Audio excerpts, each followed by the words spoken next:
ওয়েদারটা এত খারাপ, মানে ঠান্ডা গরম, পুরো শরীর খারাপ হয়ে যাচ্ছে। এখন আমি দেখো কি বলবো, গলাটা এত খুশখুশ হচ্ছে যে বলার কথা নেই। কি রান্না করছি তোমাদের দেখাই, চলো।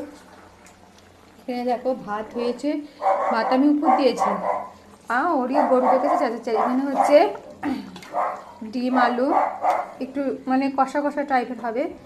এই ডিম আলু হচ্ছে, এখন হচ্ছে, এখন হবে এটা। ঝোলটা আরও মরবে, এত ঝোল রাখবো না। আর এটা আছে এখানে এই যে শিম ভাজা আর পোস্ত দিয়ে পুনকো শাক ভাজা। এখানে আছে বেগুন ভাজা, আর এটা হচ্ছে গাজর ভাজা। গাজর ভাজা, বেগুন ভাজা, পুনকো শাক ভাজা, শিম ভাজা। এটা আজকে এইটুকুনি করতে পেরেছি। আর ডিমের তরকারি তো হচ্ছে, এটা কষা কষা হবে। ভাত এখানে তো ফুটিয়েছে, মোটামুটি এটা হয়েছে।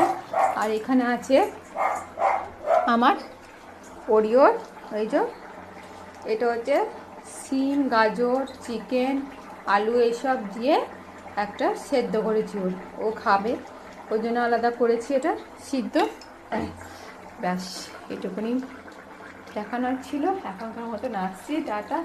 ভালো লাগছে না, শরীরটা প্রচণ্ড ঘ্যান ঘ্যান করছে। রান্না তো করতে হবে, মেয়েদের যত কষ্ট হোক, রান্না সংসারের কাজ এগুলো করতেই হবে। ছুটি নেই।